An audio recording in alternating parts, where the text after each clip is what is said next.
Hello दोस्तों, आप सभी का हमारे YouTube चैनल में स्वागत है। आज हम बात करने वाले हैं वेक्टर पे। वेक्टर का ये पार्ट नंबर 1 रहेगा, क्योंकि वेक्टर हमारे लिए काफ़ी इम्पोर्टेंट सब्जेक्ट होता है। यदि आप कोई साइंस के स्टूडेंट हैं तो वेक्टर का यूज हर एक सब्जेक्ट में लगभग रहता ही, चाहे आप फिजिक्स पढ़ रहे हो या केमिस्ट्री या कहीं भी आप अगर जनरल स्टूडेंट हैं तो आपको वेक्टर की आवश्यकता कभी ना कभी पड़ती ही रहती है। तो आज के वीडियो में हम क्या क्या पढ़ेंगे, अगर उसके ऊपर हम बात कर लें तो आज हम बात करेंगे कि बेसिक डिफिनीशन क्या होती है वेक्टर की, टाइप्स ऑफ फिजिकल क्वांटिटी क्या होती है, अर्थात फिजिकल क्वांटिटी को जो है वेक्टर और स्केलर क्वांटिटी में कैसे जो है व्यक्त किया जाता है, वेक्टर का रिप्रेजेंटेशन कैसे किया जाता है, वेक्टर की क्या क्या प्रॉपर्टीज होती हैं, जैसे कि इक्वल वेक्टर क्या होते हैं, इनके ऊपर हम बात करेंगे। अपोजिट वेक्टर क्या होते हैं, इनके ऊपर हम बात करेंगे। यूनिट वेक्टर क्या होते हैं, इनको हम समझेंगे। यूनिट वेक्टर का काफ़ी हमारे लिए यूज रहता है। और बात करेंगे कि ऑर्थोगोनल यूनिट वेक्टर क्या होते हैं, इनके ऊपर भी हम डिटेल से बात करेंगे। और अगर हम बात करें कि वेक्टर को कैसे रिजॉल्व किया जाता है, तो रिजोल्यूशन करने के लिए क्या ट्रिक्स अपनाई जाती हैं, उनके ऊपर हम बात करेंगे। और हम समझेंगे कि एंगल जो होता है किन्हीं दो वेक्टर के बीच में कैसे एंगल फाइंड आउट किया जाता है, उसके ऊपर हम बात करेंगे। और समझेंगे कि ट्रायंगुलर वेक्टर एडिशन लॉ, ये काफ़ी इंपॉर्टेंट लॉ होता है, इसको भी हम डिटेल से समझेंगे। और लास्ट में हम समझेंगे कि पैरेललोग्राम लॉ क्या होता है और इसकी सहायता से कैसे आप जो है दो वेक्टरों का जो है एडिशन निकाल सकते हैं, अर्थात रिजल्टेंट जो है वेक्टर कैसे निकाल सकते हैं इस लॉ की सहायता से। तो इसमें हम डिटेल से समझेंगे और इस पे सारी चीज़ों को कवर करेंगे। जो भी इंपॉर्टेंट कॉन्सेप्ट होंगे उनको समझेंगे, जो इंपॉर्टेंट फार्मूले होंगे उनको भी हम समझेंगे। तो बिना देर किए करते हैं आज का वीडियो प्रारंभ। अब इसका एक एग्जाम्पल है कि सबसे पहले कि वेक्टर्स का पढ़ना इतना अनिवार्य क्यों है। तो हम मानते हैं कि एक कोई व्यक्ति है,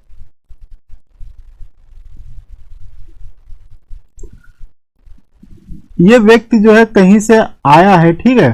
तो ये कुछ मान लिया किसी चौराहे पे पहुंचा, अब ये जो है भूल जाता है, मतलब अपने दोस्त के पास जा रहा था, अब उसको पता नहीं कि है कि हमें कहाँ जाना है, मतलब रास्ता वो भूल गया, मतलब बाहर से आया था तो वो रास्ता गया भूल। तो इसने क्या किया, अपने दोस्त को जो है कॉल किया। इसने जब अपने दोस्त को कॉल किया तो इसका दोस्त मान लिया यहाँ पे था,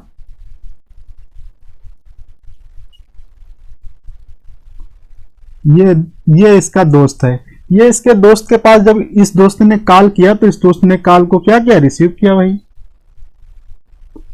तो इसने जब कॉल को रिसीव किया तो इस दोस्त ने बताया कि आप 5 जो है किलोमीटर चलिए और आप हमारे पास पहुंच आएंगे।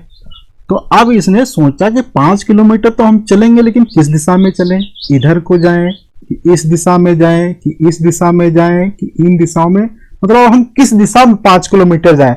तो इसने कुछ सोचा, फिर उसने कॉल किया कि अरे भाई ये भी तो बताओ कि हम किस दिशा में 5 किलोमीटर जाएं, क्योंकि यहां से तो 5 किलोमीटर चलने के लिए हमारे पास कई रास्ते हैं, तो किधर आए।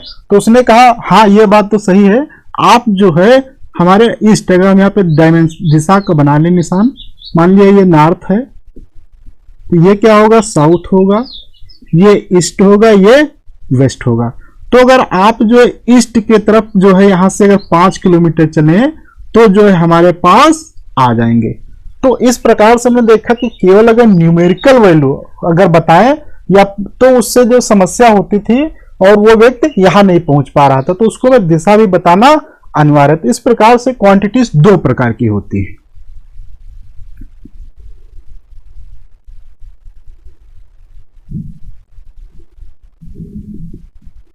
स्केलर क्वांटिटी दूसरे प्रकार की है, वेक्टर क्वांटिटी।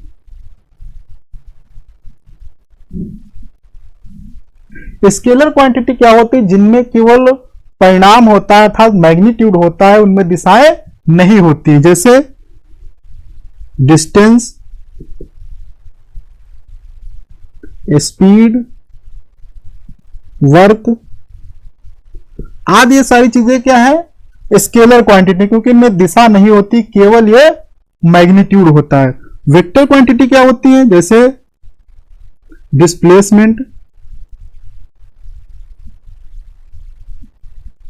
वेलोसिटी, टॉर्क आदि, ये सारी क्वांटिटी है जिनमें दिशा भी है और मैग्नीट्यूड भी है। तो हम इसके अगर शॉर्ट में लिखना चाहें तो the quantity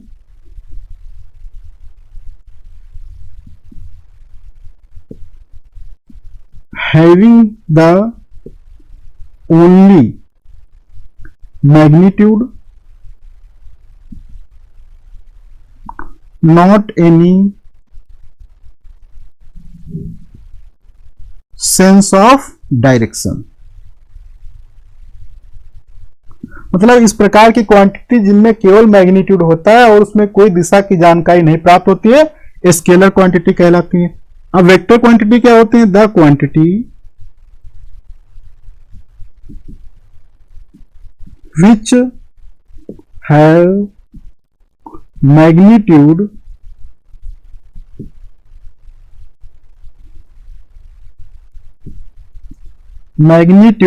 as well as direction.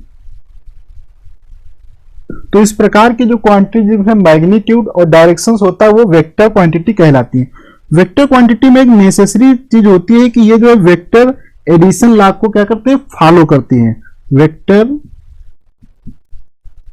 Addition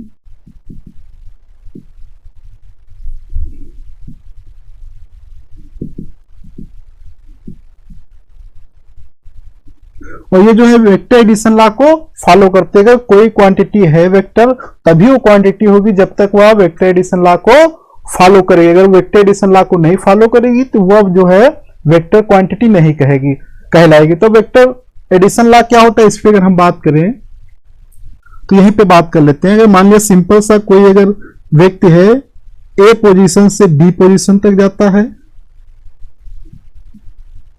फिर ये बी से सी पोजीशन तक जाता है, तो ए से बी में जाने में मान लो ये 4 मीटर चलता है और बी से सी जाने में जो है ये 3 मीटर चलता है।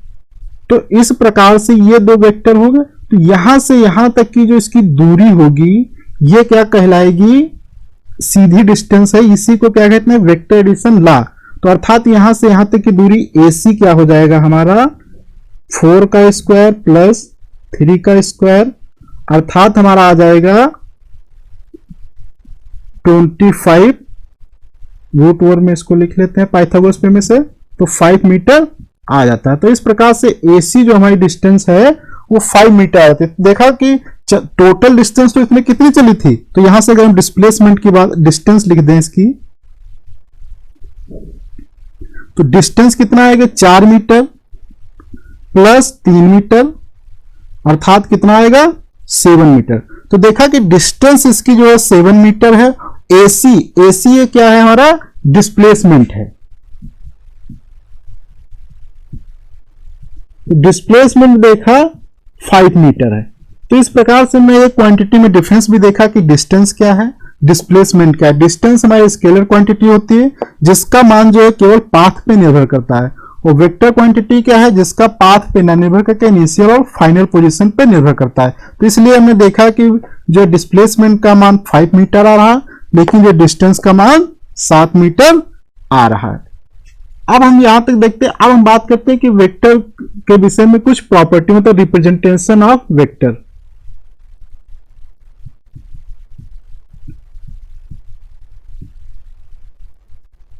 तो रिप्रेजेंटेशन ऑफ अगर वेक्टर की बात किया जाए तो इसको जो है जनरली वेक्टर मतलब एक इसमें टेल पार्ट होता है, तो ये जो है इसका टेल है, ये जो है इसका हेड है, और जो इसके बीच की ये दूरी यहां से यहां तक की होती है इसको क्या कहा जाता है? लेंथ या मैग्नीट्यूड। तो इस प्रकार से हम देखते हैं कि वेक्टर जो रिप्रेजेंटेशन में इसका एक टेल है, एक पार्ट हेड है, और इसके बीच की जो भाग है टेल से हेड तक की, इसी को क्या कहा जाता है? मैग्नीट्यूड कहा जाता है। तो इसको अगर मैथमेटिकली देखा जाए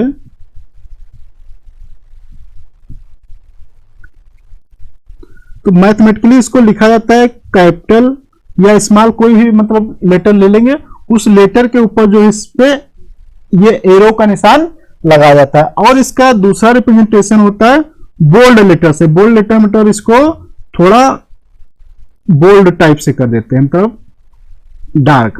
तो ये जो भी इसका रिप्रेजेंटेशन है ये भी क्या है? वेक्टर का। यहां पे वेक्टर निशान लगाने की जरूरत नहीं पड़ती है।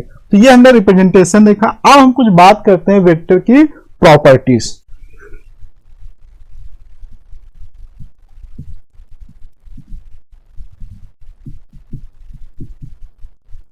तो प्रॉपर्टीज ऑफ वेक्टर में बात किया जाए तो जैसे नंबर एक आता है इक्वल वेक्टर।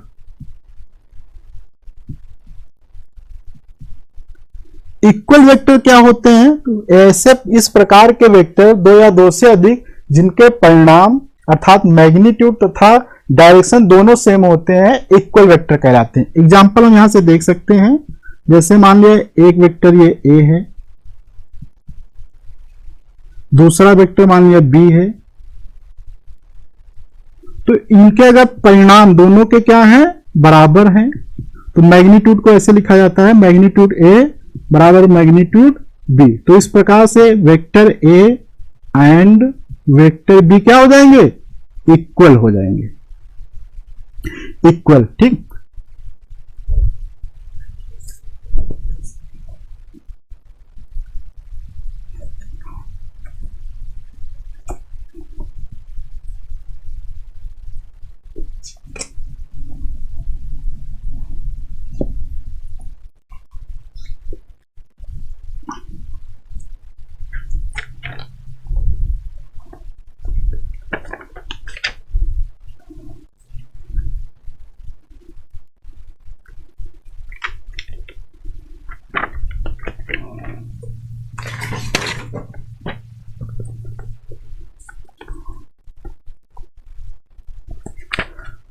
अब हम जो इसके और एक गुण की बात करते हैं कि जो है अपोजिट वेक्टर क्या होते हैं।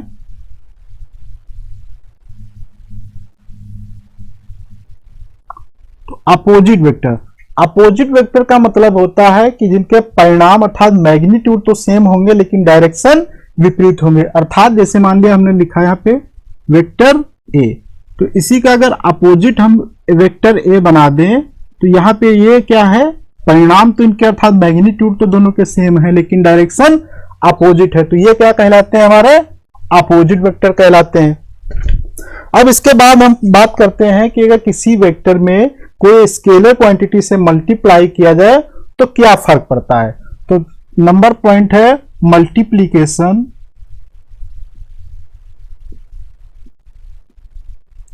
ऑफ अ वेक्टर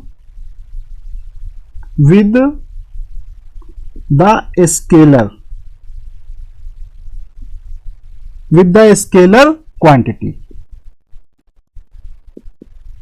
तो अगर हम स्केलर क्वांटिटी से मल्टीप्लाई करें तो मान लिया एग्जांपल हम ले लेते हैं कि मान लिया हमारे पास वेक्टर ए दिया गया है, इस वेक्टर में जो हम स्केलर के से क्या करते हैं? मल्टीप्लाई करते हैं के से, तो क्या फर्क पड़ेगा। तो नंबर एक यहां पे बात करेंगे के ग्रेटर देन 0 है, तो के ग्रेटर देन 0 है तो वेक्टर की जो डायरेक्शन होगी सेम वही दिशा रहेगी लेकिन उसका जो परिणाम है के टाइम्स बढ़ जाएगा। तो हमने पहले मान लिया वेक्टर ए जो है ये इतना था, ठीक है। तो जब हमने इसमें क्या किया? मल्टीप्लाई कर दिया तो क्या हमें प्राप्त होगा? के टाइम्स ग्रेटर, तो के टाइम्स ए हो जाएगा, ठीक है।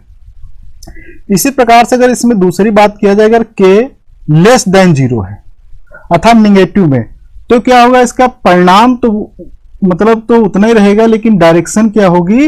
अपोजिट होगी। अगर ये वेक्टर किस डायरेक्शन में था तो मल्टीप्लाई करने पर ये डायरेक्शन अपोजिट हो जाएगी।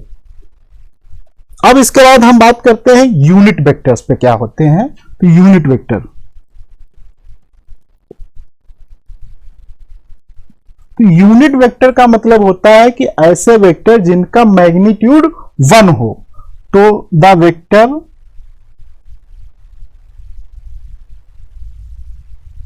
विच हैज यूनिट मैग्नीट्यूड,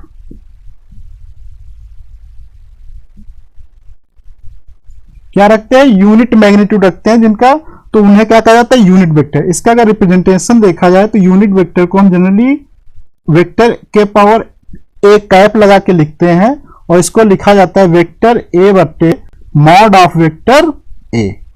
तो यहां से अगर हम इसको और थोड़ा हल करें तो प्राप्त होगा वेक्टर ए बराबर mod of A into unit vector A. या हो जाएगा यहां से ए वेक्टर बराबर ए इंटू ए कैप। तो इस प्रकार से हम देखते हैं कि प्रत्येक वेक्टर जो है, यहां पे ए क्या होगा, कोई स्केलर क्वांटिटी होगा, मैग्नीट्यूड है, तो प्रत्येक जो वेक्टर है उसके यूनिट वेक्टर जो है के साथ में स्केलर प्रोडक्ट के बराबर होता था। उसके मैग्नीट्यूड और यूनिट वेक्टर का अगर प्रोडक्ट किया जाए तो वह वेक्टर के इक्वल होता है। अब हम यहां पे कुछ और बात करते हैं कि projection of the unit vector. तो उससे पहले हम बात करते हैं कि जो है ऑर्थोगोनल वेक्टर क्या होते हैं। तो ऑर्थोगोनल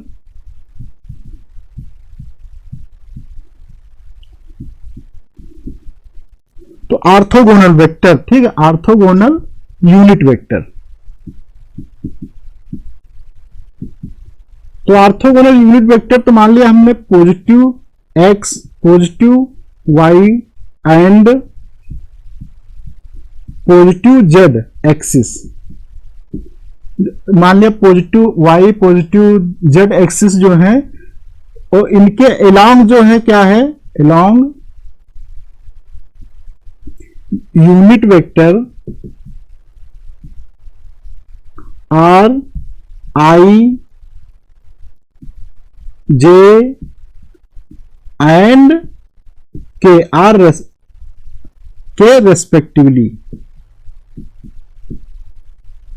मतलब हमने क्या है, एक एक्स वाई जेड एक्सिस ले लिया, ये हमारी एक्स है, तो सॉरी इसको हमने अगर एक्स लिया, इसको वाई ले लिया, इसको जेड, तो इनके अलोंग एक्स के अलोंग जो यूनिट वेक्टर है, वाई के अलोंग जेड के जो अलोंग यूनिट वेक्टर है, और वाई के एक्स के अलोंग मैंने आई माना, वाई के अलोंग जो हमने जे माना, और जेड के अलोंग के माना।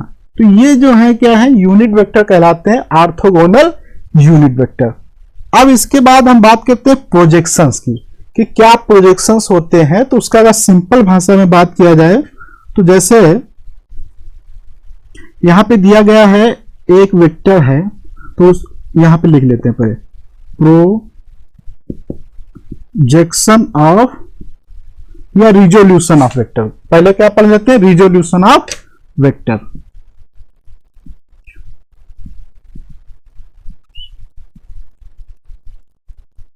तो रिजोल्यूशन ऑफ वेक्टर की बात किया जाए तो जैसे मान लिया सिंपल अगर बात किया जाए, जैसे मान लिया हमारे पास एक वेक्टर ये ए है, दूसरा वेक्टर ये बी है, या इसको ए हम मान लेते हैं, इसको बी मान लेते हैं, इनके बीच का मान लिया एंगल थीटा है।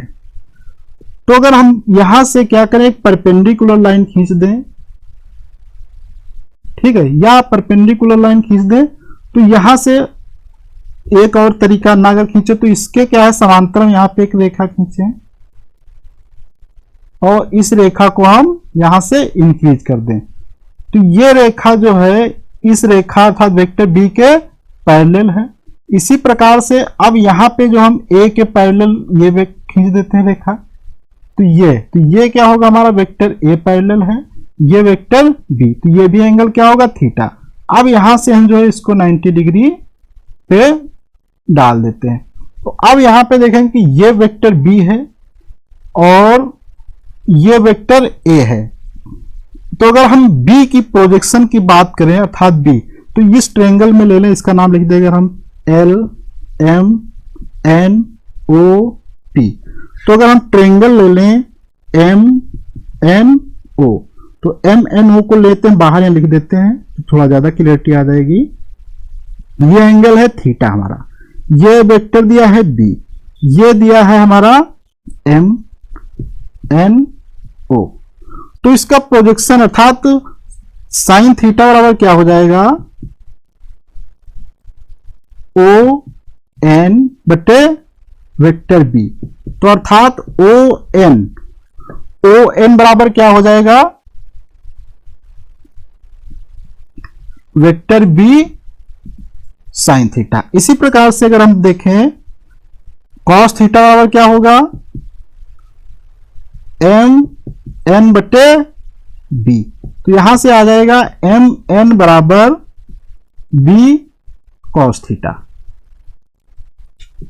तो यहां से हम देख सकते हैं कि इसका जो बी का इस डायरेक्शन में, अब इस इधर मिटा के फिर देखते हैं।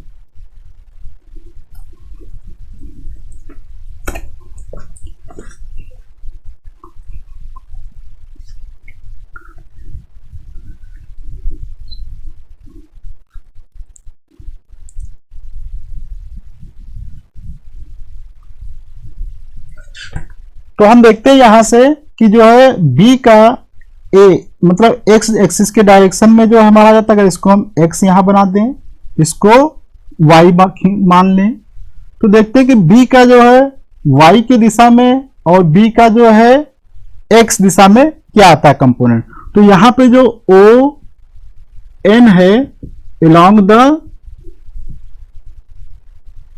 y एक्सिस है, और हमारा जो m n है along द x एक्सिस है।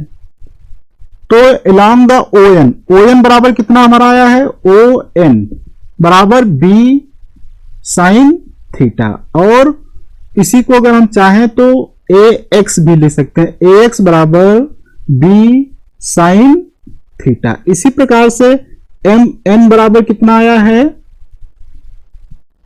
b cos theta. तो b cos mn क्या है हमारा, along y एक्सिस है, अर्थात along x एक्सिस है, ये x है ये y, तो along x एक्सिस है अर्थात a x बराबर b cos थीटा हमारा आ जाता है यहां से।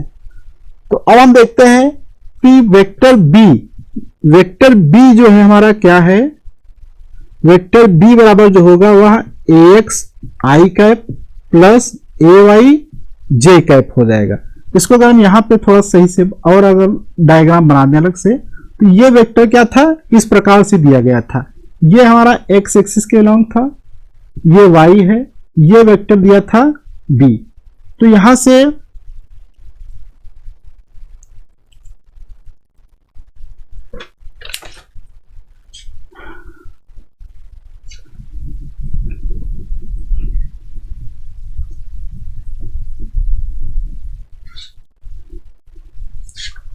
अब हम बात करते हैं रिजोल्यूशन ऑफ द वेक्टर।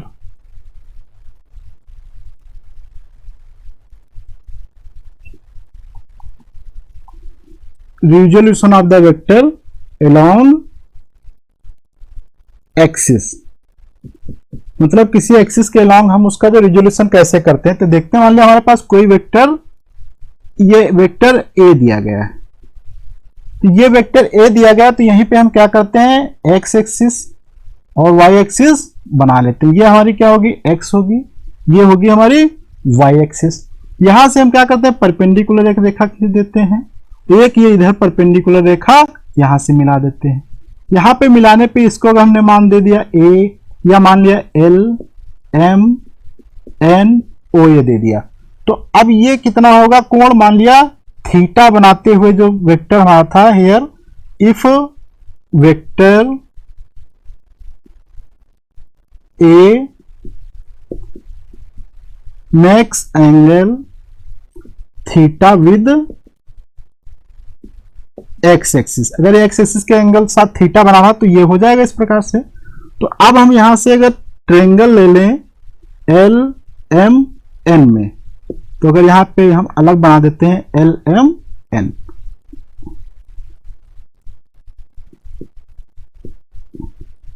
तो यहां पे हम अगर पाइथागोरस प्रमेय का यूज करें या ट्रिग्नोमेट्री का यूज करें सिंपली, तो क्या हो जाएगा, साइन थीटा बराबर एम एन बटे वेक्टर ए। तो यहां से आ जाएगा एम एन बराबर वेक्टर ए साइन थीटा।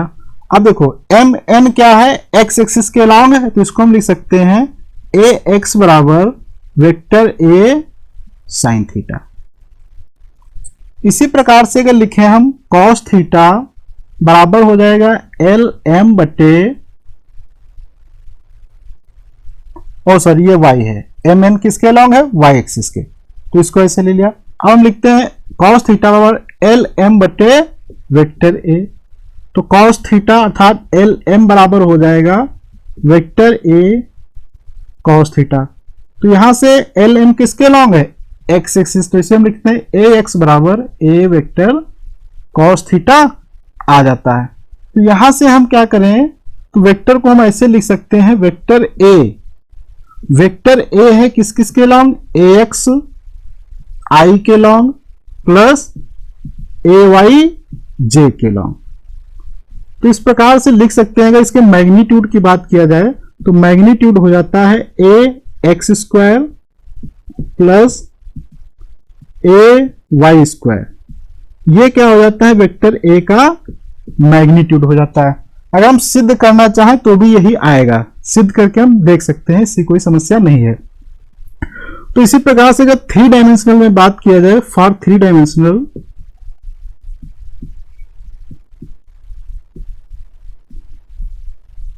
तो फॉर 3 डायमेंशनल की बात किया तो 3 डायमेंशनल के लिए क्या हो जाएगा, वेक्टर ए बराबर a x i cap a y j cap a z के कैप, ये हो जाएगा। और इसके मैग्नीट्यूड की अगर बात किया जाए तो मैग्नीट्यूड हो जाएगा ए एक्स का स्क्वायर प्लस ए वाई का स्क्वायर प्लस ए जेड का स्क्वायर हो जाएगा।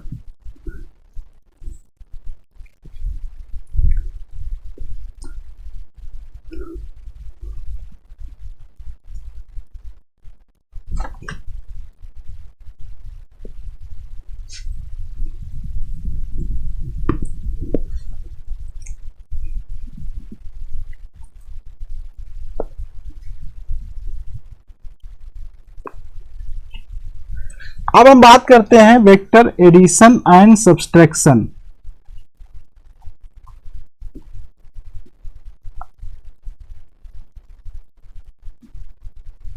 तो सबसे पहले हम बात कर लेते हैं एडिशन। तो वेक्टर एडिशन में पहले बात किया जाए ट्रायंगुलर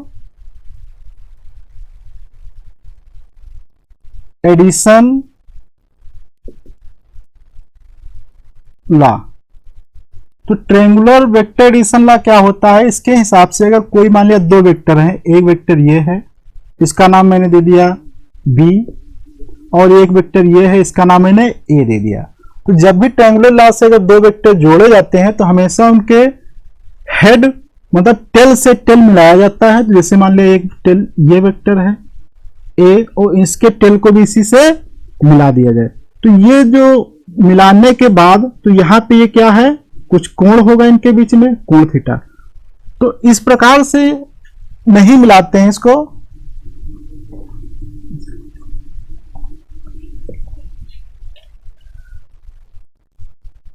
अब हम बात करते हैं कि 2 वेक्टर्स के बीच में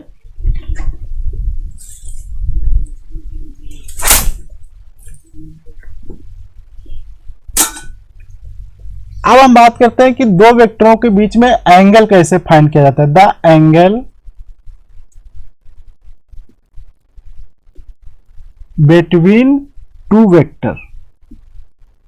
तो द एंगल बिटवीन 2 वेक्टर कैसे फाइंड किया जाता है, तो देखो मान लिया एक वेक्टर हमारे पास ये है, इसका नाम मान लिया ए रख दिया, एक वेक्टर ये बी है। तो इन वेक्टरों में कोई एक वेक्टर, चाहे ये वेक्टर इसी पैरेलल इसके जो है टेल से मिला दो, चाहे ये वेक्टर इसके टेल, मतलब इसको पैरेलल शिफ्ट करना रहता है। तो जैसे हमने इसी के पैरेलल यहां से वेक्टर यही खींच दिया सेम, यहां पे हमने यही वेक्टर जो सेम है ए का यहां पे खींच दिया। तो अब जो इनके बीच में होगा एंगल, मिनिमम एंगल जो होता है, क्योंकि इसमें 2 प्रकार का एंगल है, एक ये एंगल है, एक ये एंगल, ये अल्फा है। तो जो ये मिनिमम एंगल होता है इसी को कहा जाता है एंगल बिटवीन द 2 वेक्टर्स। अब हम एक और बात करें, ये पहला एग्जांपल हो गया। दूसरे एग्जांपल की बात करें, जैसे मान लिया हमें दिया गया है एक वेक्टर ये, एक वेक्टर ये दे दिया गया। तो अब इनमें कैसे एंगल निकालेंगे, ये मान लिया वेक्टर ए है, ये वेक्टर बी है। तो इन दोनों वेक्टरों को क्या किया जाए, या इस वेक्टर को इसके ऊपर शिफ्ट कर दो या इस वेक्टर को इसके ऊपर।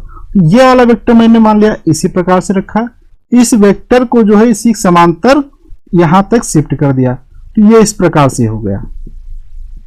तो यहां पे जो एंगल, तो जो ये बढ़ने वाली जो रेखाएं हैं, जैसे ये बढ़ रही ये बढ़ रही, तो इनके बीच का जो एंगल होता है उसी को थीटा कहा जाता है। तो जैसे यहां पे एंगल ये थीटा बन रहा है। अब हम बात करते हैं इसके बाद कि किस प्रकार से जो है वेक्टर्स जोड़े जाते हैं। तो उसमें सबसे पहले बात करते हैं ट्रायंगुलर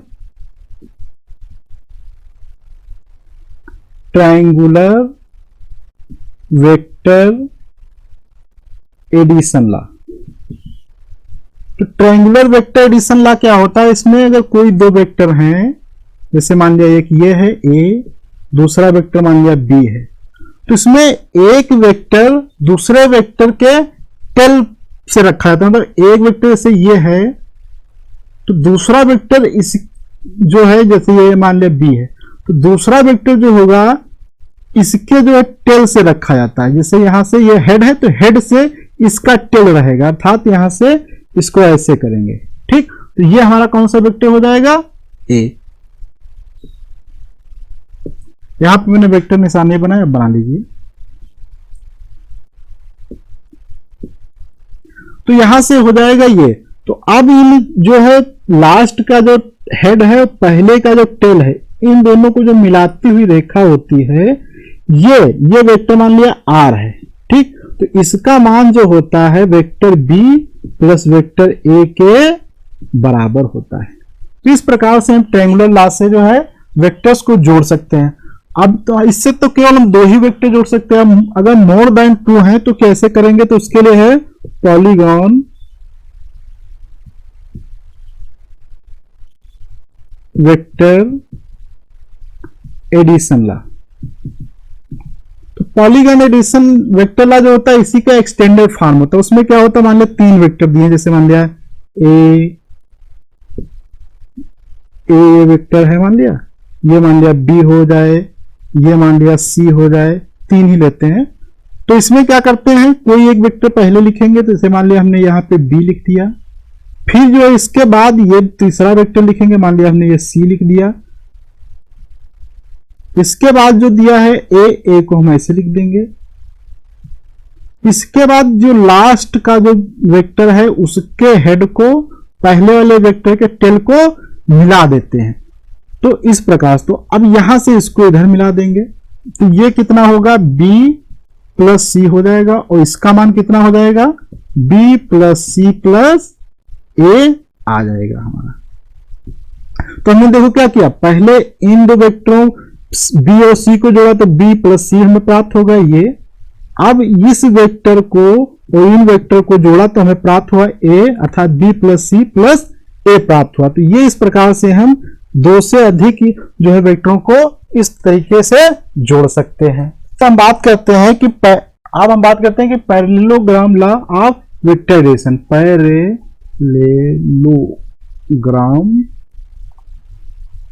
लॉ ऑफ एडिशन। तो ये कैसे होता है, इस पे बात करते हैं। तो इसमें 2 वेक्टर्स, मान लिया हमारे पास वेक्टर ए दिया गया है और वेक्टर बी दिया गया है। तो इनको कैसे जोड़ते हैं, तो इसके लिए हमने मान लिया डायग्राम पहले बना लिया, ए वेक्टर ए का डायग्राम बना लिया, और बी, ये वेक्टर ए है, ये वेक्टर बी है।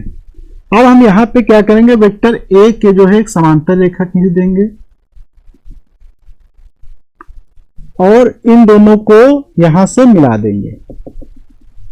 तो यहां पे देखा हमने कि, और इसके नाम लिखते हैं एल एम, और इस रेखा को भी बढ़ा देते हैं हम आगे, इतना बढ़ाते हैं कि यहां से लंबवत रेखा इस पे आसानी से खींची जा सके। यहां पे नाम इसको एन देते हैं, ओ और पी। तो ये हमारा वेक्टर बी है, ये वेक्टर हमारा ए है, और इनके बीच का एंगल जो है मानते हैं थीटा बना रहे हैं दोनों वेक्टर ए और बी। अब इनका जो रिजल्टेंट है, ये जो रिजल्टेंट बन रहा है हमारा आर, मान लिया है रिजल्टेंट आर, ये जो है एंगल मान लिया अल्फा बना रहा है किसके साथ में, ए के साथ में। तो अब हम यहां पे देखते हैं कि जो वेक्टर बी के ये समांतर वेक्टर बी मैंने खींचा है, यहां पे ये भी क्या होगा, वेक्टर बी ही होगा। ये ए है तो ए के ये मैंने समांतर यहां पे खींचा है। तो अब हम क्या करते हैं, त्रिभुज यहां पे ले लेते हैं, त्रिभुज एल एन ओ। त्रिभुज एल एन ओ को हम अगर बाहर बना के देखें यहां पे,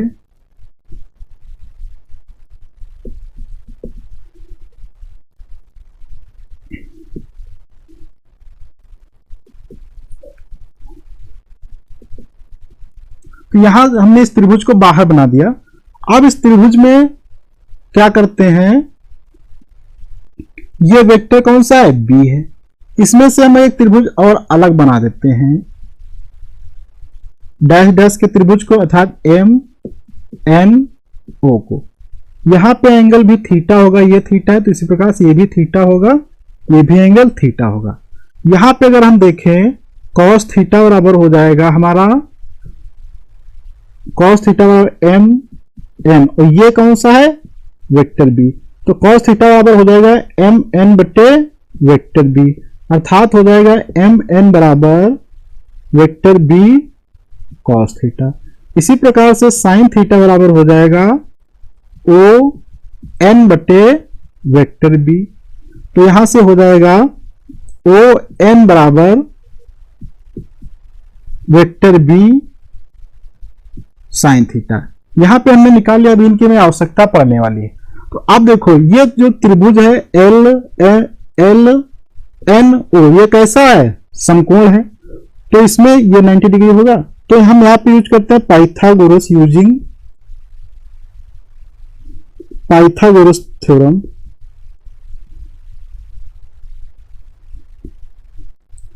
तो पाइथागोरस थ्योरम यूज करेंगे तो हमें प्राप्त होगा, ये क्या है, आर है, तो आर का स्क्वायर बराबर एल एन का स्क्वायर प्लस ओ एन का स्क्वायर हो जाएगा। तो एल एन कितना दिया गया है, L M plus L N,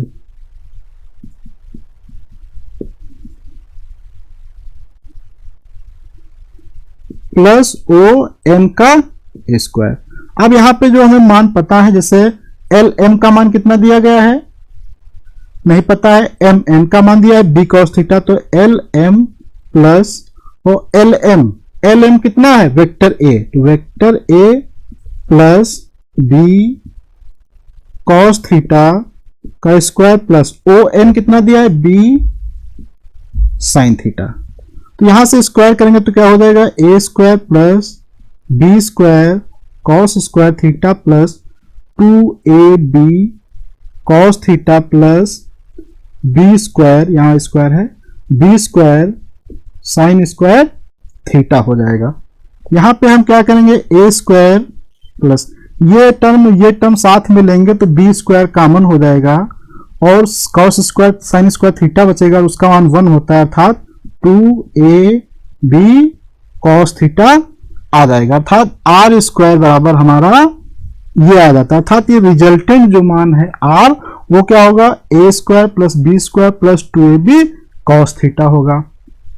अब अगर हम बात करें कि अगर ये एंगल अल्फा जो है, ये जो एक्स एक्सिस अर्थात ए के साथ में जो कोण बना रहा है, ये इसका मान कितना होगा, तो tan अल्फा बराबर होता है, यहां से अगर निकाल दें तो ये क्या है, एंगल ये अल्फा है, तो tan अल्फा बराबर हो जाएगा आधार अर्थात बेस बटे कर्ण अर्थात हाइपोटेन्यूज। तो क्या हो जाएगा, एल एन लंब कितना, ओ एन, अर्थात tan बराबर होगा ओ एन बटे एल एन हो जाएगा। तो ओ एन का मान कितना अभी मैंने निकाला, ओ एन बराबर बी साइन थीटा है और एल एन का मान हो जाएगा L M plus M N, और तो ए बी कॉस थीटा हो जाएगा, अर्थात A plus B cos theta. ये हमारा जो एंगल आ जाता है जो कि कोण बनाता है एक्स एक्सिस के साथ में। अब यहां पे हम कुछ कंडीशंस की बात कर लें, जैसे मान लिया अगर थीटा बराबर 0, थीटा बराबर 0 का मतलब होता है कि दोनों वेक्टर क्या है, समांतर हैं, कोई भी एंगल नहीं बना रहे। तो इस स्थान पे हमारा मान आएगा आर मैक्सिमम, क्योंकि यहां पे देखो अगर यहां पे हम रख देंगे कॉस थीटा का मान 0 तथा 1, तो आ जाएगा आर मैक्सिमम बराबर √1 a square plus b square plus 2ab, अर्थात ये हमारा सूत्र में कन्वर्ट हो जाएगा, तो a प्लस बी का होल स्क्वायर अर्थात a प्लस बी आ जाएगा आर मैक्सिमम बराबर। और अगर हम बात करें कि ये वेक्टर थीटा बराबर 90 डिग्री है, अर्थात एक वेक्टर इस दिशा में, एक वेक्टर इस दिशा में, अगर इसको मैंने ए दिया नाम, इसका वेक्टर बी, ये वेक्टर ए है, ये वेक्टर बी है, तो क्या होगा इस केस में आर बराबर, क्योंकि यहां पे रखेंगे तो ये क्या हो जाएगा cos 90 0, तो हो जाएगा हमारा ए स्क्वायर प्लस बी स्क्वायर आ जाएगा। अगर तीसरी केस की बात किया जाए, थर्ड केस, कि अगर थीटा बराबर 180 डिग्री हो, 180 डिग्री का मतलब एक वेक्टर इस डायरेक्शन में है ए, तो बी इस डायरेक्शन में है, तो यहां से आ जाएगा, इसमें मान रखें तो cos 180 का मान कितना होता है, माइनस का 1 होता है, तो अर्थात हो जाएगा आर मिनिमम बराबर a square plus b square minus का 2ab, अर्थात हो जाएगा यहां से a माइनस बी का होल स्क्वायर या a माइनस बी बराबर आर मिनिमम। तो यहां से हम देखते हैं कि 3 केस बन जाती हैं। तो इस प्रकार से आज के हम वीडियो में देखा कि जो है वेक्टर एडिशन लॉ क्या होते हैं, वेक्टर के प्रकार क्या होते हैं, वेक्टर का रिजोल्यूशन कैसे किया जाता है, आज चीजों पे बात किया है। अगले वीडियो में हम बात करेंगे कि वेक्टर प्रोडक्ट क्या कैसे करते हैं, अर्थात स्केलर प्रोडक्ट, डॉट प्रोडक्ट क्या होते हैं और इनके क्या प्रॉपर्टीज होती हैं।